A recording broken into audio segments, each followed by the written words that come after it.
Hello guys, welcome back to our channel Bhavya Bharat.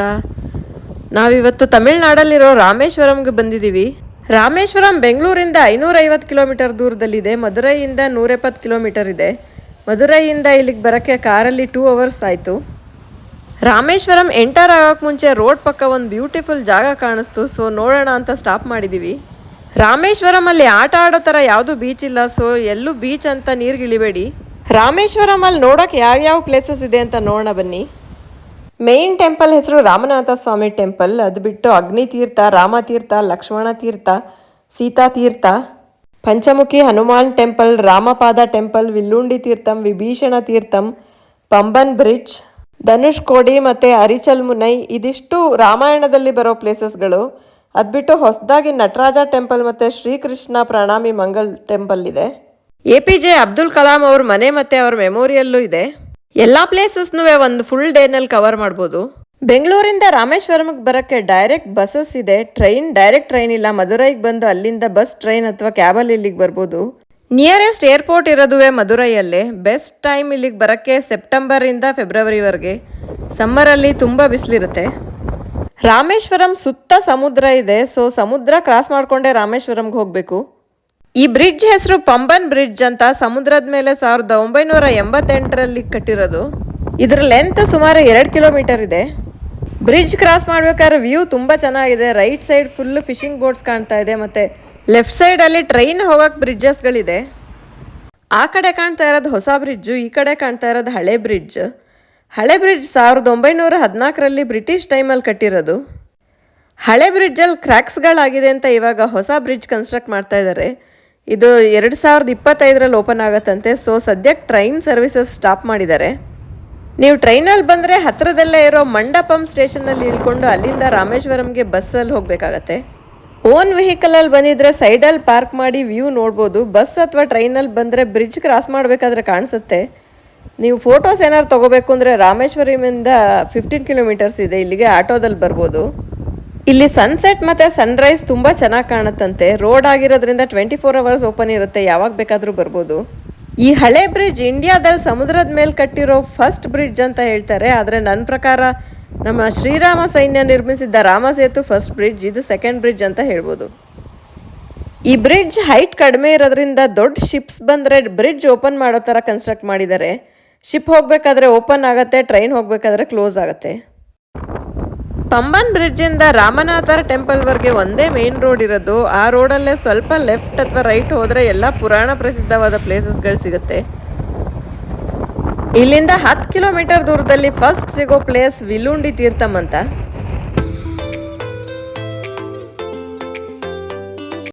Villundi ಅಂದರೆ ಬಾಣ ಬಿಟ್ಟ ಜಾಗ ಅಂತ. ರಾವಣನ ಸಂಹಾರ ಮಾಡಿ ವಾಪಸ್ ಬರಬೇಕಾದ್ರೆ ಸೀತಾಮಾತೆಗೆ ಬಾಯಾರಿಕೆ ಆಯ್ತಂತೆ. ಇಲ್ಲೆಲ್ಲಿ ನೋಡಿದ್ರೂ ನೀರಿದೆ, ಆದರೆ ಕುಡಿಯೋಕ್ಕಾಗದೇ ಇರೋ ಸಮುದ್ರದ ಉಪ್ಪು ನೀರು. ಅದಕ್ಕೆ ಶ್ರೀರಾಮ ಬಾಣ ಬಿಟ್ಟು ಇಲ್ಲೊಂದು ಸಿಹಿ ನೀರಿನ ಬುಗ್ಗೆ ಅಂದರೆ ಸ್ವೀಟ್ ವಾಟರ್ ಸ್ಪ್ರಿಂಗ್ ಬರೋ ಹಾಗೆ ಮಾಡಿದ್ರಂತೆ. ನೀರಿನ ಟೇಸ್ಟಲ್ಲಿರೋ ಡಿಫ್ರೆನ್ಸ್ ನೀವೇ ನೋಡ್ಬೋದು. ಒಂದು 10 ರೂಪಾಯಿ ಕೊಟ್ಟರೆ ಬಾವಿಯಿಂದ ನೀರು ಸೇದ್ಕೊಡ್ತಾರೆ. ಅದಕ್ಕೆ ಮುಂಚೆ ಸಮುದ್ರದ ನೀರು ಕೊಡ್ತಾರೆ. ಸಮುದ್ರದ ನೀರು ತುಂಬ ಉಪ್ಪುಪ್ಪು. ಬಾವಿ ನೀರು ಸೀಲ್ದೇ ಇದ್ರೂ ಸಮುದ್ರದ ನೀರಿಗಿಂತ 100 ಪಾಲು ವಾಸಿ ಕುಡಿಯೋ ಹಾಗಿದೆ. ರಾಮೇಶ್ವರಮಲ್ಲಿ ಟೋಟಲ್ 64 ತೀರ್ಥಗಳಿವೆ. ಅದರಲ್ಲಿ ಇದು ಒಂದು. ಇಲ್ಲಿ ಯಾವುದೇ ಟೈಮಿಂಗ್ಸ್ ಇಲ್ಲ, ಓಪನ್ ಪ್ಲೇಸ್ ಆಗಿರೋದ್ರಿಂದ ಯಾವಾಗ ಬೇಕಾದರೂ ಬರ್ಬೋದು.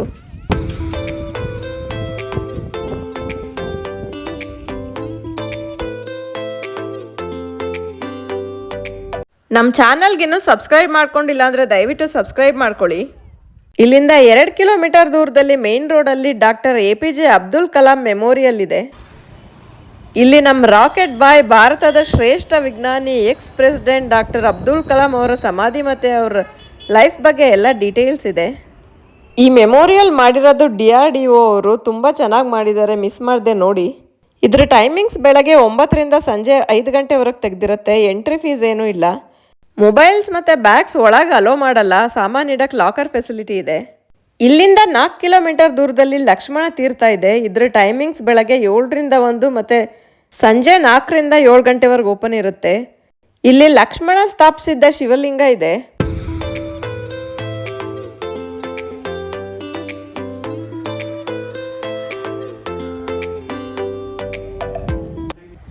ಲಕ್ಷ್ಮಣ ಇಲ್ಲಿ ಸ್ನಾನ ಮಾಡಿ ಶಿವಲಿಂಗಕ್ಕೆ ಪೂಜೆ ಮಾಡ್ತಾ ಇದ್ನಂತೆ, ಅದಕ್ಕೆ ಇದನ್ನ ಲಕ್ಷ್ಮಣ ತೀರ್ಥ ಅಂತಾರೆ. ಲಕ್ಷ್ಮಣ್ ತೀರ್ಥದ ಎದುರುಗಡೆನೆ ಸೀತಾ ತೀರ್ಥ ಇದೆ. ನಾವು ಹೋದಾಗ ಫುಲ್ ಒಡ್ದು ಹಾಕಿದ್ರು, ಹೊಸದಾಗಿ ಕಟ್ತಾರಂತೆ. ಸೀತಾ ತೀರ್ಥದ ಹಿಂದೆ ಶ್ರೀಕೃಷ್ಣ ಪ್ರಣಾಮಿ ಮಂಗಳ್ ಮಂದಿರ್ ಅಂತ ಹೊಸದಾಗಿ ಕಟ್ಟಿರೋ ಕೃಷ್ಣನ್ ದೇವಸ್ಥಾನ ಇದೆ. ಒಳಗಡೆ ತುಂಬಾ ಚೆನ್ನಾಗಿದೆಯಂತೆ, ಆದ್ರೆ ನಾವು ಹೋದಾಗ ಬಾಗಿಲು ಹಾಕಿತ್ತು.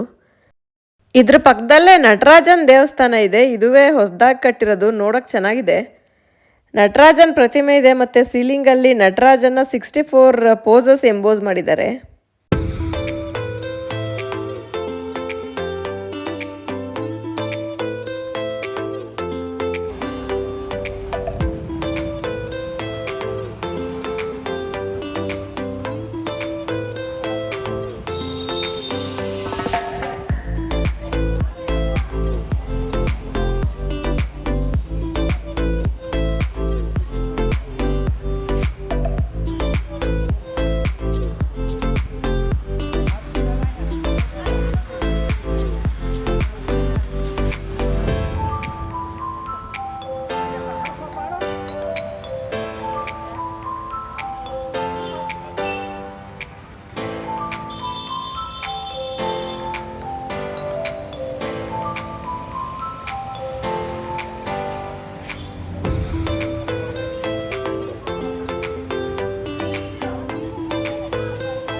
ನಟರಾಜ ಟೆಂಪಲ್ ಎದುರುಗಡೆನೆ ಪಂಚಮುಖಿ ಹನುಮಂತನ ದೇವಸ್ಥಾನ ಇದೆ.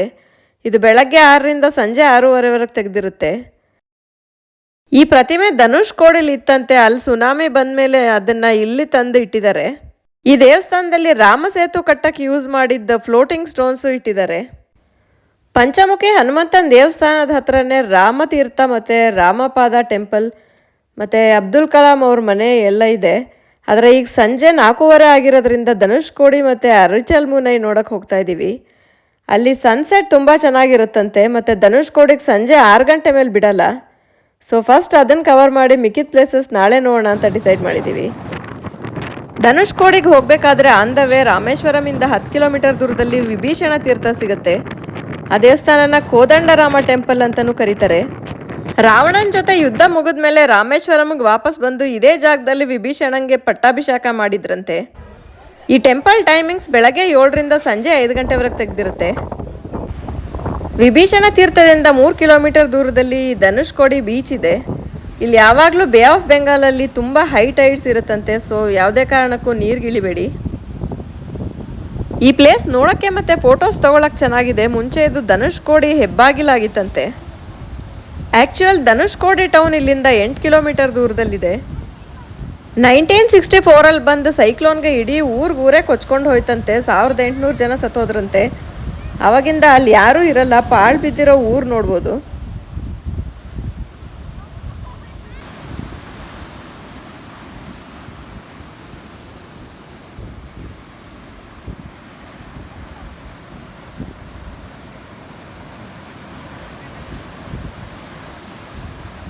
Dhanush Kodi road NH 87 15 kilometres full stretch plastic free zone ಅಂತ ಡಿಕ್ಲೇರ್ ಮಾಡಿದ್ದಾರೆ. ರೋಡ್ಗೆ ಎಂಟರ್ ಆಗೋಕ್ಕೆ ಮುಂಚೆ ಕಾರ್ ಚೆಕ್ ಮಾಡಿದ್ರು. ಪ್ಲಾಸ್ಟಿಕ್ ಬಾಟಲ್ ಕವರ್ಸ್ ಏನೇ ತಂದಿದ್ರು ಎಲ್ಲೂ ಎಸಿಬೇಡಿ, ಡಸ್ಟ್ಬಿನ್ಗೆ ಹಾಕಿ, ಇಲ್ಲ ನಿಮ್ಮ ಜೊತೆನೇ ವಾಪಸ್ ತೊಗೊಂಡು ಹೋಗಿ. ರಾಮೇಶ್ವರಮಿಂದ ಧನುಷ್ ಕೋಡಿ 20 ಕಿಲೋಮೀಟರ್ಸ್ ಇದೆ, ಮತ್ತು ಅರಿಚಲ್ ಮುನೈ 24 ಕಿಲೋಮೀಟರ್ಸ್ ಇದೆ. ಇಲ್ಲಿಗೆ ಬರೋಕ್ಕೆ ಗೌರ್ಮೆಂಟ್ ಬಸ್ಸಸ್ ಸಿಗುತ್ತೆ, ಮತ್ತು ಆಟೋದಲ್ಲೂ ಬರ್ಬೋದು. ಆಟೋ ಹೈರ್ ಮಾಡಿಕೊಂಡ್ರೆ ರಾಮೇಶ್ವರಮಲ್ಲಿರೋ ಎಲ್ಲ ಪ್ಲೇಸಸ್ ತೋರಿಸ್ತಾರೆ. ಮತ್ತು ಒಬ್ಬರೋ ಇಬ್ಬರೋ ಬಂದಿದ್ರೆ ಬೈಕ್ ರೆಂಟಲ್ ಸರ್ವಿಸ್ ಇದೆ. ಒಂದಿನಕ್ಕೆ 300-350 ಚಾರ್ಜ್ ಮಾಡ್ತಾರೆ.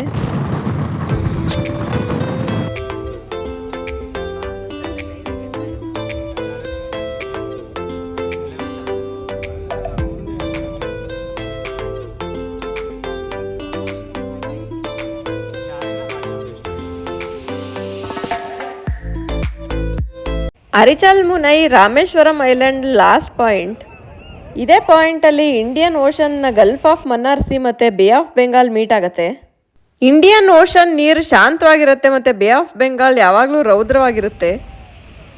ಈ ಎಂಡ್ ಪಾಯಿಂಟ್ ಮಾರ್ಕ್ ಮಾಡೋಕ್ಕೆ ನಮ್ಮ ನ್ಯಾಷನಲ್ ಎಂಬ್ಲಮ್ ಇನ್ಸ್ಟಾಲ್ ಮಾಡಿದ್ದಾರೆ.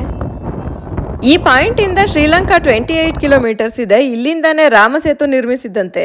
ಆಗ್ಲೇ ಫ್ಲೋಟಿಂಗ್ ಸ್ಟೋನ್ ನೋಡಿದ್ರಲ್ಲ, ಅದನ್ನ ಯೂಸ್ ಮಾಡ್ಕೊಂಡೆ ಈ ರಾಮ ಸೇತು ಕಟ್ಟಿರೋದು. ಇದೇ ಸೇತುವೆ ಮೇಲೆ ಶ್ರೀರಾಮನ ವಾನರ ಸೇನೆ ಶ್ರೀಲಂಕಾಗೆ ಹೋಗಿ ರಾವಣನ ಸಂಹಾರ ಮಾಡಿ ವಾಪಸ್ ಬಂದಿದ್ದು. ರಾಮೇಶ್ವರಂ ಅಲ್ಲಿ ಸ್ಟೇ ಮಾಡೋಕ್ಕೆ 500 ರುಪೀಸ್ ಪರ್ ಡೇ ಇಂದ ಹಿಡಿದು 5 ಸ್ಟಾರ್ ಹೋಟೆಲ್ವರೆಗೂ ಆಪ್ಷನ್ಸ್ ಇದೆ. ನಿಮಗೆ ಯಾವ ಥರದ್ದು ಬೇಕೋ ಆ ಥರದ್ದು ಚೂಸ್ ಮಾಡ್ಕೋಬೋದು. ನಾವು ರೈಲ್ವೆ ಸ್ಟೇಷನ್ ಪಕ್ಕ ಇರೋ ಹೋಟೆಲ್ ವೆಂಕಟೇಶ್ವರ ಅಲ್ಲಿ ಸ್ಟೇ ಮಾಡಿದ್ದೀವಿ. ಪರ್ ಡೇ ಅರೌಂಡ್ 2000 ಇದೆ. ಹೋಟೆಲ್ ಕ್ಲೀನ್ ಆಗಿದೆ, ಆದರೆ ಫುಡ್ ಸರ್ವಿಸ್ ಇಲ್ಲ. ಆ್ಯಕ್ಚುಲಿ ತಮಿಳ್ನಾಡು ಟ್ರಿಪ್ಪಲ್ಲಿ ನಮಗೆ ಪ್ಯೂರ್ ವೆಜ್ ಹೋಟೆಲ್ ಸಿಗೋದು ಸ್ವಲ್ಪ ಕಷ್ಟನೇ ಆಗ್ತಾ ಇದೆ. ಹುಡ್ಕೊಂಡು ಹೋಗಬೇಕು ಪ್ಯೂರ್ ವೆಜ್ ಹೋಟೆಲ್ಸ್ನ. ಇಲ್ಲೇ ನೋಡಿ ನಾವು ಸ್ಟೇ ಮಾಡಿರೋದು hotel Venkateshwara. Rameswaram railway station ಪಕ್ಕದಲ್ಲೇ ಇದೆ. ರಾಮೇಶ್ವರಮ್ಮಲ್ಲಿರೋ ಮೇನ್ ಟೆಂಪಲ್ ಹೆಸರು ಅರುಳ್ಮಿಗು ರಾಮನಾಥ ಸ್ವಾಮಿ ಟೆಂಪಲ್ ಅಂತ. ಈ ಟೆಂಪಲ್ಗೆ 4 ಡೈರೆಕ್ಷನಲ್ಲೂ 4 ಎಂಟ್ರೆನ್ಸ್ ಇದೆ. ಇಲ್ಲಿ ಕಾಣ್ತಾ ಇರೋದು ವೆಸ್ಟ್ ಗೇಟ್.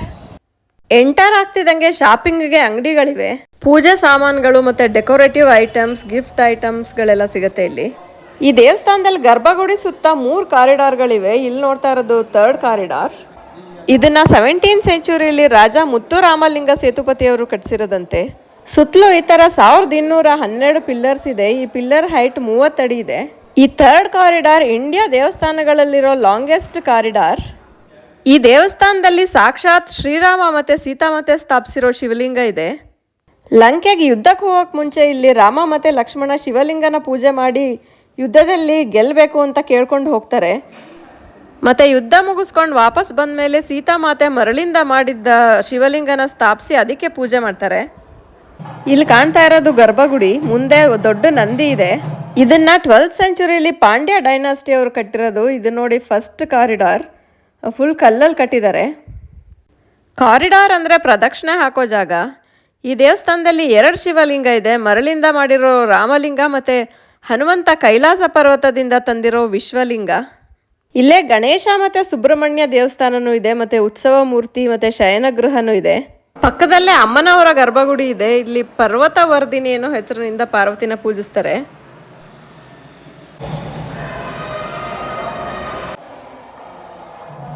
ಇದು ಟೆಂಪಲ್ ಈಸ್ಟ್ ಗೇಟ್. ಗರ್ಭಗುಡಿ ಮುಂದೆನೇ ಇದೆ. ನಾವು ವೆಸ್ಟ್ ಗೇಟಿಂದ ಬಂದ್ಬಿಟ್ವಿ ಗೊತ್ತಿಲ್ಲದೆ. 1 ಕಿಲೋಮೀಟರ್ ಅಷ್ಟು ಒಳಗಡೆ ನಡಿಬೇಕಾಯ್ತು. ಸೊ ನೀವು ಬರೋಗಿದ್ರೆ ಈಸ್ಟ್ ಗೇಟಿಂದನೇ ಒಳಗೆ ಬನ್ನಿ. ನೆಕ್ಸ್ಟ್ ಡೇ ಬೆಳಗ್ಗೆ 5 ಗಂಟೆಗೆ ದೇವಸ್ಥಾನಕ್ಕೆ ಬಂದಿದ್ದೀವಿ. ಇಲ್ಲಿ ಬೆಳಗ್ಗೆ 5ರಿಂದ 6 ಸ್ಫಟಿಕಲಿಂಗ ದರ್ಶನ ಇರುತ್ತೆ. ರಾಮೇಶ್ವರ ಲಿಂಗದ ಮುಂದೆ ಈ ಸ್ಫಟಿಕಲಿಂಗ ಇಟ್ಟಿರ್ತಾರೆ. ಮಣಿ ಹೊಳೆಯೋದು ನೋಡೋಕ್ಕೆ ಒಂಥರ ಖುಷಿ ಆಗುತ್ತೆ. ಈ ಮಣಿ ವಿಷ್ಣು ಮಲಗೋ ಆದಿಶೇಷ ಅಥವಾ ಶೇಷನಾಗದು ಅಂತ ಹೇಳ್ತಾರೆ. ಬೆಳಗ್ಗೆ 6ರಿಂದ 7 ರಾಮಲಿಂಗಕ್ಕೆ ಗಂಗಾಜಲ ಅಭಿಷೇಕ ಮಾಡ್ತಾರೆ. ನಾವು ಕಾಶಿಯಿಂದ ಗಂಗಾಜಲ ತಂದಿದ್ವಿ. ಗಂಗಾಜಲ ಅಭಿಷೇಕಕ್ಕೆ 50 ರೂಪಾಯಿ ಟಿಕೆಟ್ ತಗೋಬೇಕು. ಎಷ್ಟು ಜನ ಗಂಗಾಜಲ ಕೊಟ್ಟರು ಅಷ್ಟನ್ನು ಅಭಿಷೇಕ ಮಾಡ್ತಾರೆ. ಟೆಂಪಲ್ ಒಳಗೆ ಬ್ಯಾಗ್ಸ್ ಮತ್ತು ಮೊಬೈಲ್ಸ್ ಅಲೋ ಮಾಡಲ್ಲ. ಸಾಮಾನು ಇಡೋಕ್ಕೆ ಲಾಕರ್ ಫೆಸಿಲಿಟಿ ಇದೆ. ಇದು ಟೆಂಪಲ್ ಈಸ್ಟ್ ಗೇಟ್. ಇದರ ಎದುರುಗಡೆನೆ ಸಮುದ್ರ ಇದೆ. ಇಲ್ಲಿ ಸ್ಟೇ ಮಾಡೋಕ್ಕೆ ಲೋ ಬಜೆಟ್ ಹೋಟೆಲ್ಸ್, ಧರ್ಮಶಾಲೆ ಮತ್ತು ಮಠಗಳಿವೆ. ಇಲ್ಲಿ ಕಾಣ್ತಾ ಇರೋದು ಉಜ್ಜಯಿನಿ ಮಹಾಕಾಳಿ ಟೆಂಪಲ್. ರಾಮೇಶ್ವರಂನ 8 ದುರ್ಗೆಯರು ಕಾಯ್ತಾರೆ ಅಂತ ಹೇಳ್ತಾರೆ.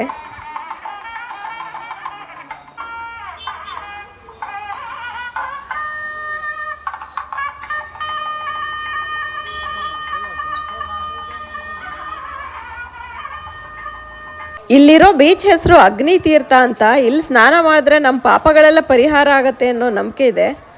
ಸೀತಾಮಾತೆಯ ಅಗ್ನಿ ಪರೀಕ್ಷೆ ನಡೆದಾಗ ಅಗ್ನಿದೇವ ಸೀತೆನ ಮುಟ್ಟಿರೋ ಪಾಪ ಪರಿಹಾರ ಮಾಡ್ಕೊಳ್ಳೋಕ್ಕೆ ಇಲ್ಲಿ ಬಂದು ಸ್ನಾನ ಮಾಡಿದ್ನಂತೆ. ಅದಕ್ಕೆ ಇದನ್ನು ಅಗ್ನಿ ತೀರ್ಥ ಅಂತಾರೆ. ಇದು ಸಮುದ್ರ ಆದರೂ ಇಲ್ಲಿ ಅಲೆಗಳು ಬರಲ್ಲ. ಶ್ರೀರಾಮ ಶಿವಲಿಂಗಕ್ಕೆ ಪೂಜೆ ಮಾಡಬೇಕಾದ್ರೆ ಡಿಸ್ಟರ್ಬ್ ಆಗ್ತಾ ಇತ್ತು ಅಂತ ಸಮುದ್ರ ದೇವಂಗೆ ಶಾಂತವಾಗು ಅಂತ ಕೇಳ್ಕೊಂಡಂತೆ. ಆವಾಗಿಂದ ಇಲ್ಲಿ ಅಲೆಗಳು ಬರಲ್ವಂತೆ. ಇಲ್ಲಿ ಫೆರ್ರಿ ರೈಡ್ ಕೂಡ ಇದೆ. ಟಿಕೆಟ್ ಪ್ರೈಸ್ ದೊಡ್ಡವ್ರಿಗೆ 100 ರೂಪಾಯಿ, ಮಕ್ಕಳಿಗೆ 65 ರೂಪಾಯಿ. ಈ ಅಗ್ನಿ ತೀರ್ಥದಲ್ಲಿ ಸ್ನಾನ ಮಾಡಿ ಟೆಂಪಲ್ ಒಳಗಿರೋ 22 ತೀರ್ಥಗಳಲ್ಲಿ ಸ್ನಾನ ಮಾಡಿ ಡ್ರೆಸ್ ಚೇಂಜ್ ಮಾಡಿಕೊಂಡು ರಾಮಲಿಂಗೇಶ್ವರನ ದರ್ಶನ ಮಾಡಬೇಕು. 22 ತೀರ್ಥ ಸ್ನಾನ ಮಾಡೋಕ್ಕೆ ಟೆಂಪಲ್ ನಾರ್ತ್ ಗೇಟಿಂದ ಒಳಗೆ ಹೋಗಬೇಕು. ಈಸ್ಟ್ ಗೇಟಿಂದ ಒಂದು 3-4 ಮಿನಿಟ್ಸ್ ವಾಕಿಂಗ್ ಡಿಸ್ಟೆನ್ಸಲ್ಲಿದೆ ನಾರ್ತ್ ಗೇಟ್. 50 ರೂಪಾಯಿ ಟಿಕೆಟ್ ತೊಗೊಂಡು ಹೋದರೆ 22 ಬಾವಿಲ್ಲೂ ತಲೆ ಮೇಲೆ ಒಂದೊಂದು ಚಮ್ ನೀರು ಸೇದು ಹಾಕ್ತಾರೆ.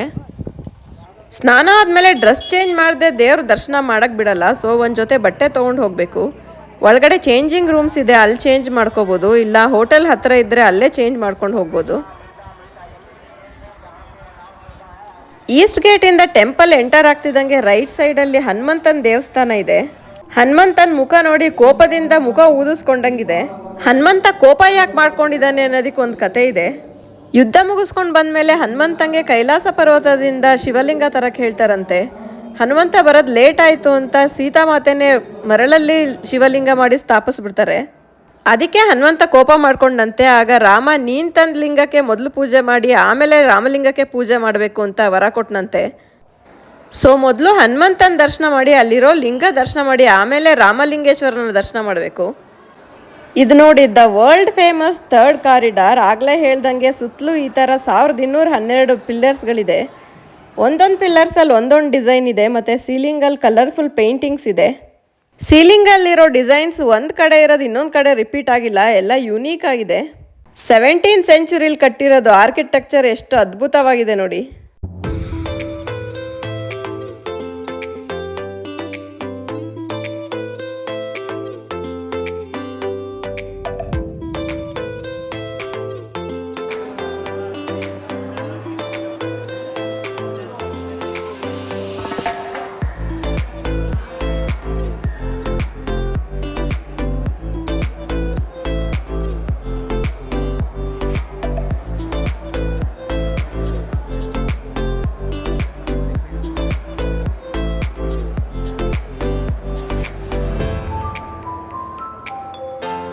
ಇಲ್ಲಿರೋ ಶಿವಲಿಂಗ ಶಿವನ 12 ಜ್ಯೋತಿರ್ಲಿಂಗಗಳಲ್ಲಿ ಒಂದು. ಮತ್ತು ಭಾರತದ ಚಾರ್ಧಾಮ್ ಯಾತ್ರೆಯಲ್ಲಿ ಇದು ಒಂದು. ಚಾರ್ಧಾಮ್ ಅಂದರೆ ಗುಜರಾತಲ್ಲಿರೋ ದ್ವಾರಕಾ, ಒಡಿಶಾಲಿರೋ ಪೂರಿ, ಉತ್ತರಾಖಂಡಲ್ಲಿರೋ ಬದ್ರಿನಾಥ್ ಮತ್ತು ತಮಿಳ್ನಾಡಲ್ಲಿರೋ ರಾಮೇಶ್ವರಂ. ದ್ವಾರಕಾ, ಪೂರಿ ಮತ್ತು ಬದ್ರಿನಾಥಲ್ಲಿ ವಿಷ್ಣು ದೇವಸ್ಥಾನಗಳಿವೆ. ರಾಮೇಶ್ವರಮಲ್ಲಿ ಮಾತ್ರ ಶಿವನ ದೇವಸ್ಥಾನ ಇದೆ. ಈಸ್ಟ್ ಗೇಟಿಂದ ವೆಸ್ಟ್ ಗೇಟ್ಗೆ ಹೋಗೋಕ್ಕೆ ಈ free electric vehicle service available ಇದೆ.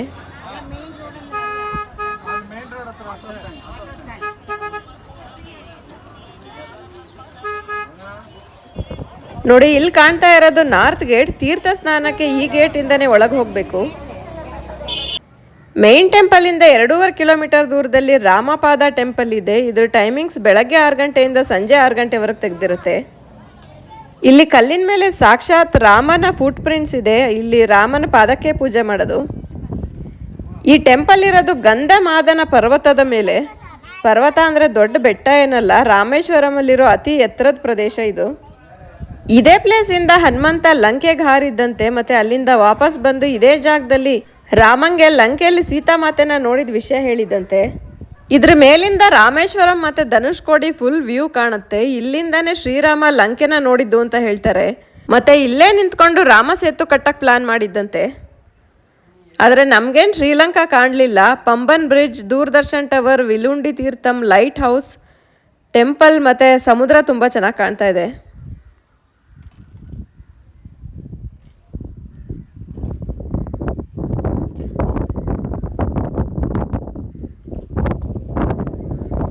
ಇಲ್ಲಿಂದ 2.5 ಕಿಲೋಮೀಟರ್ ದೂರದಲ್ಲಿ ರಾಮತೀರ್ಥ ಇದೆ.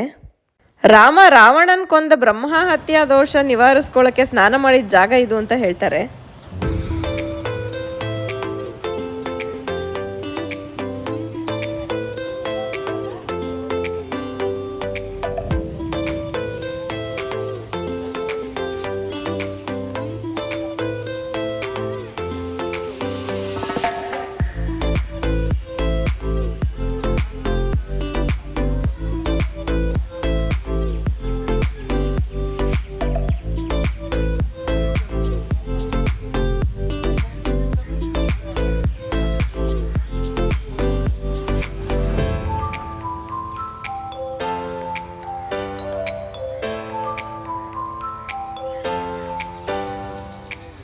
ರಾಮತೀರ್ಥದ ಎದುರುಗಡೆ ಶ್ರೀರಾಮನ ದೇವಸ್ಥಾನ ಇದೆ. ಇಲ್ಲಿಂದ 1 ಕಿಲೋಮೀಟರ್ ದೂರದಲ್ಲಿ ಅಬ್ದುಲ್ ಕಲಾಂ ಅವ್ರು ಇದ್ದಿದ್ದ ಮನೆ ಇದೆ. ಇದ್ರ ಟೈಮಿಂಗ್ಸ್ ವೀಕ್ ಡೇಸಲ್ಲಿ ಬೆಳಗ್ಗೆ 8ರಿಂದ ಸಂಜೆ 7 ಗಂಟೆವರೆಗೆ ತೆಗೆದಿರುತ್ತೆ. ವೀಕೆಂಡ್ಸಲ್ಲಿ ಕ್ಲೋಸ್ ಆಗಿರುತ್ತೆ. ಮ್ಯೂಸಿಯಂ ನೋಡೋಕ್ಕೆ 5 ರೂಪೀಸ್ ಎಂಟ್ರಿ ಫೀಸ್ ಇದೆ. ಮ್ಯೂಸಿಯಮಲ್ಲಿ ಅವರು ಯೂಸ್ ಮಾಡ್ತಾ ಇದ್ದಿದ್ದ ವಸ್ತುಗಳು ಮತ್ತು ಅವ್ರಿಗೆ ಬಂದಿದ್ದ ಅವಾರ್ಡ್ಸ್ ಎಲ್ಲ ಇಟ್ಟಿದ್ದಾರೆ. ರಾಮೇಶ್ವರಮಲ್ಲಿರೋ ಎಲ್ಲ ಪ್ಲೇಸಸ್ 1 ಡೇಲಿ ಕವರ್ ಆಯಿತು. ನಿನ್ನೆ ಮಧ್ಯಾಹ್ನ 2 ಗಂಟೆಗೆ ಬಂದ್ವಿ. ಇವತ್ತು ಮಧ್ಯಾಹ್ನ 1:30ಗೆ ವಾಪಸ್ ಹೋಗ್ತಾ ಇದ್ದೀವಿ. ಇಲ್ಲಿ ಹೋಟೆಲ್ಸಲ್ಲಿ ಚೆಕ್ಔಟ್ ಟೈಮ್ 2 PM ಇದೆ. ಸೊ ಆರಾಮಾಗಿ ಟೆಂಪಲ್ ಎಲ್ಲ ನೋಡ್ಕೊಂಡು ಸ್ವಲ್ಪ ರಿಲ್ಯಾಕ್ಸ್ ಮಾಡ್ಕೊಂಡು ಚೆಕ್ಔಟ್ ಮಾಡ್ಬೋದು. Thanks for watching. ಈ ವಿಡಿಯೋ ನಿಮ್ಗೆ ಇಷ್ಟ ಆಗಿದ್ದರೆ ಲೈಕ್ ಮಾಡಿ, ಶೇರ್ ಮಾಡಿ, ಕಮೆಂಟ್ ಮಾಡಿ ಮತ್ತು ಸಬ್ಸ್ಕ್ರೈಬ್ ಮಾಡೋದನ್ನು ಮರಿಬೇಡಿ. ಇಲ್ಲಿಂದ ಕನ್ಯಾಕುಮಾರಿಗೆ ಹೋಗ್ತಾ ಇದ್ದೀವಿ. See you there. Till then take care.